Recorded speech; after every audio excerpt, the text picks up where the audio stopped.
Students, कैसे हैं आप सभी।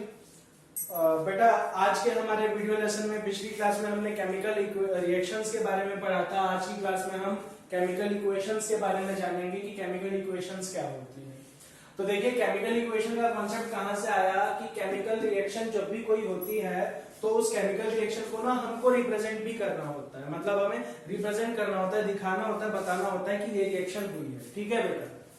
तो अब बात ऐसी है बेटा कि जो हमारे केमिकल रिएक्शंस होते हैं, ठीक है, ध्यान से समझिएगा इस बात को कि जो केमिकल रिएक्शंस होते हैं, केमिकल रिएक्शन को अगर हम पूरा एलिब्रेट करके लिखेंगे तो एलिब्रेट करके लिखना बेटा बहुत ही ज्यादा डिफिकल्ट है, बहुत ही ज्यादा डिफिकल्ट बात है। क्यों? क्योंकि अगर हम उसको पूरा एलिब्रेट करके पूरा एक्सप्लेन करके लिखेंगे तो जैसे मान लीजिए एक सिंपल सा रिएक्शन लेते हैं कि हाइड्रोजन ऑक्सीजन मिलकर के वाटर बना रहे हैं, ठीक है। तो अगर हम एलिब्रेट करके लिखेंगे तो कुछ इस प्रकार होगा कि dihydrogen combined with dioxygen to give water या डाइहाइड्रोजन ऑक्साइड। ठीक है, काफी ज्यादा लंबा। बेटे ये सबसे सिंपल रिएक्शन है केमिस्ट्री के अंदर, बहुत सिंपल रिएक्शन, हाइड्रोजन ऑक्सीजन मिलकर के पानी का बनना। अगर इस रिएक्शन को लिखने में हमको इतना टाइम जाएगा तो जो आगे कॉम्प्लेक्स रिएक्शंस होते हैं उनको हम कैसे लिख पाएंगे। ठीक है, तो इस वजह से हम केमिकल रिएक्शन को रिप्रेजेंट करते हैं। केमिकल रिएक्शन को रिप्रेजेंट करने के दो तरीके होते हैं। एक होता है हमारे पास वर्ड इक्वेशन और एक होती है हमारे पास केमिकल इक्वेशन। तो आज के हमारे यही टॉपिक्स हैं। आज हम ये देखेंगे कि केमिकल इक्वेशन क्या होती है, कितने टाइप की होती हैं और बस। ठीक है, चलिए आइए तो आगे बढ़ते हैं। वर्ड इक्वेशंस बेटा, वर्ड इक्वेशंस वो होती हैं जिनके अंदर की जो हमारे रिएक्टेंट हैं और प्रोडक्ट हैं उनके लिए हम वर्ड्स का यूज करते हैं। ठीक है, उनको रिप्रेजेंट करने के लिए वर्ड्स का यूज करते हैं, एरो का यूज करते हैं, एरो डायरेक्शन ऑफ रिएक्शन बताता है हमें, ये सारी बातें होती हैं। तो वर्ड इक्वेशन की डेफिनेशन क्या हो गई कि the equation which are represent by the help of words, ठीक है, to represent the chemical reaction are called word equations. The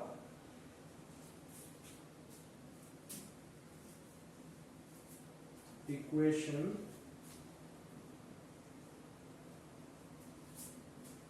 which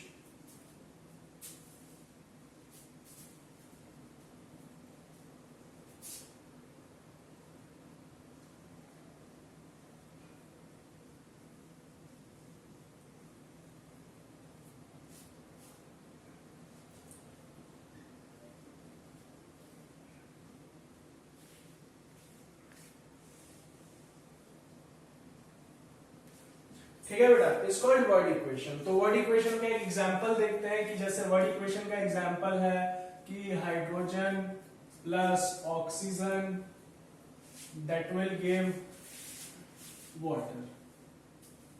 ठीक है बेटा, hydrogen plus oxygen that will give water, ये एक वर्ड इक्वेशन है। इस वर्ड इक्वेशन के अंदर ये जो हमारा एरो है बेटा, ये एरो दिखा रहा है डायरेक्शन ऑफ रिएक्शन। बेटे इसका मतलब क्या है डायरेक्शन ऑफ रिएक्शन का? डायरेक्शन ऑफ रिएक्शन का मतलब है कि रिएक्शन कहां से कहां की तरफ हो रही है। जैसे ये कौन सी साइड है बेटा, पिछले क्लास में हमने देखा था, ये चीजों के मिलने से हमें वाटर मिल रहा है, तो ये चीजें क्या हो गई बेटा, रिएक्टेंट्स हो गए।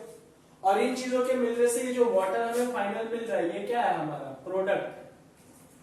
तो ये जो एरो है ये कहां से कहां पॉइंट कर रहा है, देख के बताइए। ये जो एरो है ये पॉइंट कर रहा है रिएक्टेंट से प्रोडक्ट की तरफ, और रिएक्टेंट किधर साइड है, LHS side left hand side, और प्रोडक्ट किधर साइड है, RHS राइट हैंड साइड। ठीक है बेटा, तो ये जो हमारा एरो हेड है, एरो हेड क्या बताता है, हमेशा डायरेक्शन ऑफ रिएक्शन, ध्यान रखिएगा। अब सवाल ये उठता है यहाँ पे कि भैया एक बात बताओ, क्या ये एरो हेड इन्वर्ट हो सकता है? मतलब ये जो एरो हेड है ये LHS से RHS की जगह ऐसे हो सकता है क्या? तो इसका आंसर है बेटा कि नहीं, ऐसा नहीं हो सकता, ऐसा कभी नहीं होगा। ऐसा इस वजह से नहीं हो सकता क्योंकि जो हमारी लेफ्ट हैंड साइड है, लेफ्ट हैंड साइड पे हमेशा क्या होता है बेटा, हमारा रिएक्टेंट होता है। और जो हमारी राइट हैंड साइड है, राइट हैंड साइड पे हमेशा क्या होता है, प्रोडक्ट होता है। बेटा अगर एरो हेड राइट से लेफ्ट पॉइंट करेगा ना कभी भी, तो इसका मतलब ये है कि प्रोडक्ट पहले फॉर्म हो गया है और रिएक्टेंट बाद में इन्वॉल्व हुए हैं। ऐसा हो सकता है कभी भी? आप खुद ही बताओ कि कोई प्रोडक्ट पहले बन गया हो और उसके रिएक्टेंट्स बाद में आए हो। बेटा अगर हमें चाय बनानी है तो उसके लिए दूध, पानी, चाय पत्ती और चीनी पहले आते हैं, उनको मिला करके चाय बाद में बनती है। कभी ऐसा देखा है आपने कि चाय पहले बन गई है और फिर उसके बाद दूध, चीनी, चाय पत्ती, पानी ये सब आया है, उसमें से डिराइव हुआ है? ऐसा कुछ नहीं होता है। तो इसीलिए ध्यान रखिएगा कि जो एरो हेड है उसकी डायरेक्शन राइट आरएचएस से एलएचएस कभी भी नहीं हो सकती है, ठीक है? क्योंकि आरएचएस से एलएचएस अगर हुई तो इसका मतलब क्या होगा? It means that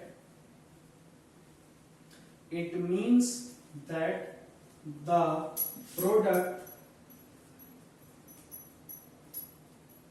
has formed first even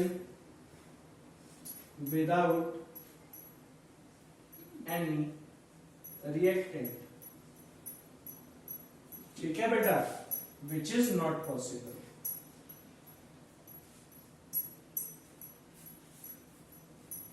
आगे बढ़ते हैं बेटा, आगे बात करते हैं। आगे अब हम बात करेंगे, ये तो हो गई अपनी वर्ड इक्वेशन। अच्छा, वर्ड इक्वेशन देखिए बहुत अच्छी है ना? कि इससे हमें पता चल रहा है कि हाइड्रोजन और ऑक्सीजन प्लस का मतलब मिलकर के और वाटर दे रहे हैं। बट स्टिल क्या इससे भी छोटा कुछ हो सकता है? क्योंकि बेटा साइंटिस्ट जो कम्युनिटी होती है, scientist community are creative enough and lazy enough. वो क्रिएटिव और लेजी होते हैं क्योंकि उनको बहुत सारी चीजों को ना शॉर्ट करना होता है जिससे कि लोग आराम से समझ सके और इवन वो खुद आराम से समझ सके। तो इस वजह से केमिकल रिएक्शन को रिप्रेजेंट करने के लिए और छोटा तरीका ढूंढा गया, और छोटा तरीका ढूंढ करके लाई गई फिर हमारी केमिकल इक्वेशंस। केमिकल इक्वेशन क्या होती है? किसी भी केमिकल रिएक्शन को रिप्रेजेंट करने का शॉर्ट हैंड मेथड, सबसे छोटा मेथड, जिसमें कि हम सिंबल और फॉर्मूला की मदद से रिएक्टेंट और प्रोडक्ट के कंपोनेंट्स को शो करते हैं, वो कहलाता है केमिकल इक्वेशन। ठीक है बेटा? तो ध्यान से देखिए, the short hand method of writing a chemical reaction by the help of symbol। और बेटा ध्यान दीजिएगा कि सिंबल किसके लिए यूज करते हैं हम? एलिमेंट के लिए। एंड फॉर्मूला, और फॉर्मूला किसके लिए यूज किया जाता है? कंपाउंड के लिए।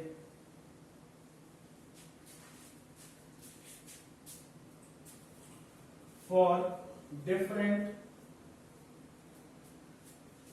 reactants and products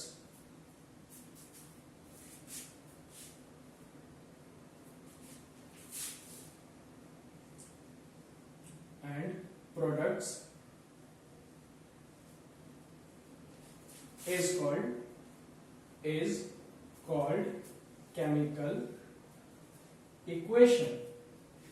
ठीक है बेटा? कि किसी भी केमिकल रिएक्शन को रिप्रेजेंट करने का छोटे से छोटा मेथड, शॉर्ट हैंड मेथड, जिसमें कि हम एलिमेंट्स के लिए सिंबल और कंपाउंड्स के लिए फॉर्मूला लेते हैं, ठीक है, अलग अलग रिएक्टेंट एंड प्रोडक्ट्स को रिप्रेजेंट करने के लिए, वो कहलाता है हमारा केमिकल इक्वेशन। अब बेटा इसके बाद हम आगे बढ़ते हैं। चलिए एग्जांपल देखते हैं केमिकल इक्वेशन के। मान लीजिए मुझे आपको मैग्नीशियम का कंबशन बताना है कि मैग्नीशियम जो है वो जला, ऑक्सीजन से रिएक्ट किया, उसने मैग्नीशियम ऑक्साइड बनाया। तो ये देखिए, मैग्नीशियम, ऑक्सीजन और मैग्नीशियम ऑक्साइड। ये लीजिए बेटा, मैग्नीशियम और ऑक्सीजन के लिए मैंने क्या यूज किया है? मैग्नीशियम और ऑक्सीजन एलिमेंट है, इनके लिए मैंने क्या यूज किया है बेटा? सिंबल, है ना? ये हमारे रिएक्टेंट हैं और इनको मिला करके मैग्नीशियम ऑक्साइड बन रहा है, कंपाउंड। इसके लिए मैंने क्या यूज किया बेटा? यहाँ पे फॉर्मूला। और देखिए साफ साफ हमें समझ में आ रहा है ना, ये एक इक्वेशन अपने आप में ही बहुत कुछ बोल रही है कि मैग्नीशियम एक मेटल था, वो ऑक्सीजन से रिएक्ट हुआ और रिएक्ट करके उसने मैग्नीशियम ऑक्साइड कंपाउंड बना लिया। ठीक इसी तरीके से ये देखिए कि hydrogen plus oxygen that will give water. कि हाइड्रोजन और ऑक्सीजन जो थे वो एलिमेंट्स थे, उनके लिए हमने क्या यूज किया यहाँ पे बेटा, सिंबल। और वाटर बन गया उससे, जिसके लिए हमने क्या यूज किया यहाँ पे बेटा, फॉर्मूला। है ना, इजी है एकदम। अच्छा, अब बेटा इसके बाद हमें पढ़ना है टाइप ऑफ केमिकल इक्वेशन। दो टाइप के केमिकल इक्वेशन होते हैं, बैलेंस और अनबैलेंस। उसके बाद अपनी क्लास फिनिश होगी। आगे की बात ध्यान से सुनिए, आज की क्लास इतनी सी है क्योंकि इसके बाद का जो टॉपिक है वो बड़ा होगा, इसीलिए आज की क्लास जानबूझ के छोटी रखी है ताकि आप इसको अच्छे से प्रिपेयर कर लें, इतना टास्क जो है वो कंप्लीट कर लें। और क्योंकि आपकी 3 क्लासेस हो चुकी हैं इस चैप्टर की, वो स्टार्टिंग क्लास मिला करके, स्टार्टिंग की इंट्रोडक्टरी क्लास और 2 क्लासेस अब ये, एक वीडियो आपको कल मिली थी, एक वीडियो ये आज मिल रही है आपको, है ना। तो ये सारा होमवर्क आपको डन करना है, सारा का सारा। और सभी लोग पर्सनली व्हाट्सएप पे मेरे को होमवर्क सेंड करेंगे, ग्रुप में नहीं, पर्सनली सेंड करेंगे सब लोग अपना शुरू से लेके अभी तक का सारा होमवर्क। ठीक है बेटा, सभी लोग सबके होमवर्क चेक कर लूंगा मैं, ठीक है, ध्यान रखिएगा। तो एक बार आप देख लीजिए इसे ध्यान से, फिर हम आगे बढ़ते हैं। चलिए बेटा ये बात सुनिए, तो फटाफट देख लेते हैं 2 टाइप के केमिकल इक्वेशंस कौन कौन से होते हैं। तो बेटा 2 टाइप के हमारे केमिकल इक्वेशंस होते हैं, balanced chemical equation, balanced chemical equation, और होते हैं अनबैलेंस्ड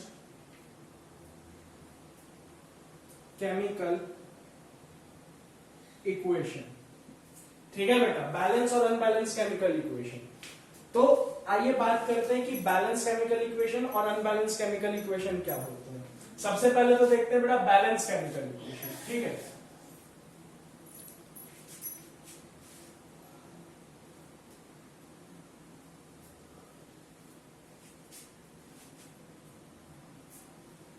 बैलेंस केमिकल इक्वेशन बेटा वो केमिकल इक्वेशन जिसके अंदर की रिएक्टेंट और प्रोडक्ट दोनों में ही एटम्स की जो संख्या है वो बराबर हो, मतलब जितने एटम्स कुल मिलाकर रिएक्टेंट में है उतने ही एटम्स कुल मिलाकर के प्रोडक्ट में भी हो, उन इक्वेशंस को हम बोलते हैं बैलेंस केमिकल इक्वेशंस।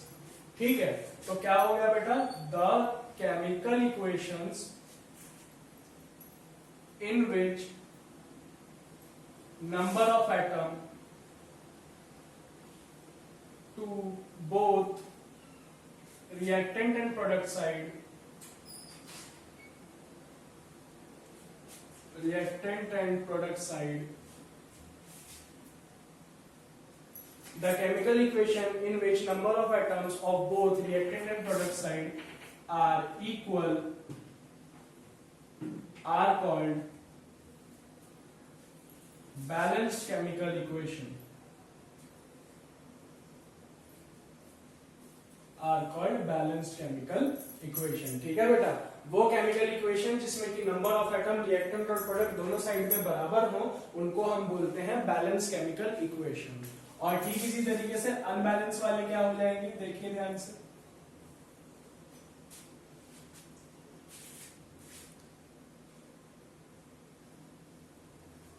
बेटा वो केमिकल इक्वेशन जिसके अंदर की जो नंबर ऑफ एटम है रिएक्टेंट और प्रोडक्ट साइड में वो बराबर ना हो वो क्या कहलाएंगे, अनबैलेंस केमिकल इक्वेशन। तो the chemical equation in which number of atoms to both reactant and product side is not equal। ठीक है बेटा, बराबर नहीं होता है, are called unbalanced chemical equation. अच्छा, इनको अनबैलेंस के अलावा बेटा स्केलेटल भी बोलते हैं, स्केलेटल, एस एक मिनट अच्छे से लिख देता हूं, SKELETAL, स्केलेटल केमिकल इक्वेशन। ठीक है बेटा, चलिए फटाफट एग्जांपल देख लें इनके। तो चलिए एग्जांपल्स देखते हैं। तो इसका एग्जांपल देखते हैं कि H2 plus O2 that give 2H2O। तो देखिए बेटा यहाँ पे कितने एटम हैं, हाइड्रोजन के यहाँ एटम है 2, ऑक्सीजन के यहाँ एटम है 2, टोटल कितने एटम है, टोटल बताइए 2 + 2 यानी कि यहाँ पे है 4, ठीक है ना। अच्छा एक मिनट, यहाँ पे 2 आएगा, 2s2, तो 4 और 2 टोटल यहाँ पे एटम्स हो गए कितने, 2 × 2 = 4 और 2 6 हो गए यहाँ पे, ठीक है बेटा। अच्छा यहाँ पे देखते हैं, यहाँ पे हाइड्रोजन के कितने एटम, 2 × 2 4, क्योंकि ध्यान रखिएगा कि ये वाला जो 2 है ना बेटा, ये इस पूरे H2O से मल्टीप्लाई होगा, ठीक है ना बेटा। तो हाइड्रोजन के हो गए 2 × 2 4 एटम, ऑक्सीजन के हो गए जिसका कोई नहीं होता है उसका एक होता है, तो ऑक्सीजन के पीछे कुछ नहीं लिखा है, तो ऑक्सीजन के पीछे एक लिखा है, ध्यान रखिएगा, ठीक है। तो ऑक्सीजन के हो गए 2 × 1 यानी कि 2, और ऑक्सीजन के टोटल हो गए, ऑक्सीजन हाइड्रोजन के मिला के इधर 6 बेटा, रिएक्टेंट साइड भी 6, प्रोडक्ट साइड भी 6, तो ये इक्वेशन क्या हो गई, बैलेंस इक्वेशन। ठीक इसी तरीके से एक और देखिए, Na + Cl 2Na + Cl2 that give 2NaCl। तो यहाँ पे बेटा 2Na + Cl2 that give 2NaCl। यहाँ पे बेटा अगर हम एटम देखें तो Na के कितने 2, Cl के कितने 2, और टोटल कितने हो गए बेटा बताइए, टोटल हो गए 2 और 2 4। अच्छा प्रोडक्ट साइड में Na के कितने 2, Cl के कितने 2, टोटल कितने हो गए 2 + 2 4, यानी कि ये भी बराबर है। वही अब अनबैलेंस केमिकल इक्वेशन देखिए बेटा, आइए ध्यान से, H2 + O2 that give H2O। देखिए हाइड्रोजन 2, ऑक्सीजन 2, टोटल 2 और 2 4 रिएक्टेंट में, प्रोडक्ट में हाइड्रोजन कितने 2, ऑक्सीजन कितने 1, टोटल कितना 3। क्या हाइड्रोजन और ऑक्सीजन के एटम्स जो रिएक्टेंट और प्रोडक्ट के एटम्स हैं बेटा वो बराबर हैं, बताइए बराबर हैं, नहीं है बराबर। इधर 4 एटम्स हैं, इधर 3 एटम्स हैं, बराबर नहीं है। और बराबर किसकी वजह से नहीं है, ऑक्सीजन की वजह से नहीं है ना बेटा, अनबैलेंस केमिकल इक्वेशन। दूसरा एग्जांपल कि Na + Cl2 that give NaCl। ये देखिए यहाँ Na के कितने एटम 1, Cl का कितना एटम 2, NaCl के कुल मिला के कितने हो गए, Na और Cl के कुल मिला के टोटल कितने हो गए बेटा, टोटल कितने हो गए 2 और 1 3। इस तरफ देखिए Na का कितना 1, Cl का कितना 1, और NaCl का टोटल मिला के कितना हो गया 1 और 1 2। तो बेटा क्या दोनों तरफ का टोटल बराबर है, क्या रिएक्टेंट के एटम और प्रोडक्ट के एटम बराबर है, नहीं है बेटा। तो ये हो गया अनबैलेंस केमिकल इक्वेशन, ठीक है बेटा। अच्छा अनबैलेंस केमिकल इक्वेशन को बैलेंस कैसे करेंगे, और अनबैलेंस केमिकल इक्वेशन होने का नुकसान क्या होता है, क्यों अनबैलेंस केमिकल इक्वेशन को बैलेंस करना जरूरी है, ये सब इस चैप्टर के लास्ट में हम कवर करेंगे, ठीक है बेटा। इस चैप्टर का लास्ट टॉपिक है बैलेंसिंग। अभी जब कल हम मिलेंगे तो कल हम पढ़ेंगे, पता है किसके बारे में, टाइप ऑफ केमिकल रिएक्शंस के बारे में। वो इस चैप्टर का ठीक ठाक बड़ा टॉपिक है, इंपॉर्टेंट टॉपिक है। वो कवर होने के बाद हमारा जो चैप्टर है वो मोर देन 70% कवर हो जाएगा। 10% में लास्ट की 2 चीजें हैं, एक आपका रेंसिडिटी है और दूसरा कोरोजन है। उसके बाद बाकी जो 20% बच गया जो कि बहुत इंपॉर्टेंट है वो होगा हमारा केमिकल इक्वेशंस का बैलेंसिंग, ठीक है। तो बैलेंसिंग का हम असाइनमेंट भी करेंगे, बैलेंसिंग के ढेर सारे क्वेश्चंस भी करेंगे, यहाँ क्लास में भी आपको देखने को मिलेंगे और असाइनमेंट भी मिलेगा उसका, ठीक है, लगभग 50 क्वेश्चंस का करने के लिए। तो चलिए फिर मिलते हैं बेटा, तब तक आप इसको नोट कर लीजिए। और जैसा मैंने बोला है कि होमवर्क भेजिएगा सभी लोग, तो सभी लोग होमवर्क भेजेंगे, पूरी 3 क्लासों का होमवर्क, और मैं चेक करूंगा। और ध्यान से पढ़िए और पढ़ाई पे ध्यान लगाइए, क्योंकि लॉकडाउन का अभी कुछ नहीं पता कितना जाएगा कितना नहीं जाएगा, ठीक है। तो अभी जो मिल रहा है उसको पूरे तरीके से हमें ग्रास्प करना है। और देखिए जितने भी लोग हैं मैं सबको यही रिक्वेस्ट करूंगा कि बेटा offline mode of study and online mode of study दोनों में फर्क होता है। जब हम फेस टू फेस पढ़ रहे होते हैं, पढ़ा रहे होते हैं, तो आपके फेशियल एक्सप्रेशंस आपको कितना समझ में आ रहा है कितना नहीं वो सब हमको दिख रहा होता है, समझ में आ रहा होता है, तो वहां हम आपके साथ डील कर सकते हैं। बट इस ऑनलाइन मोड ऑफ स्टडी में वन वे कम्युनिकेशन होता है बेटा, बात समझ रहे हैं ना। हम अपनी तरफ से जितना सिंप्लीफाइड हो सके, जितना इजी हो सके आपको चीजें करके देते हैं, समझाने की कोशिश करते हैं, ठीक। तो आप उनको समझने के लिए कोशिश करिए और अगर कुछ नहीं समझ में आता तो again it's a humble request बेटा, आप यूट्यूब के कमेंट सेक्शन में डाउट्स पूछिए या फिर व्हाट्सएप पे पर्सनली डाउट पूछिए या ग्रुप में डाउट पूछिए, जैसे भी पॉसिबल हो ना उस तरीके से अपने डाउट्स पूछिए, पढ़ाई पे ध्यान लगाइए, डाउट्स रिजॉल्व करिए, ठीक है, क्योंकि अच्छे से पढ़ना जरूरी है बेटा, मार्क्स के लिए भी, लाइफ के लिए भी, और ब्रेन के डेवलपमेंट के लिए भी, और हमारे डेवलपमेंट के लिए भी, ठीक है बेटा। तो मिलते हैं अगले वीडियो लेसन में, तब तक के लिए जय हिंद।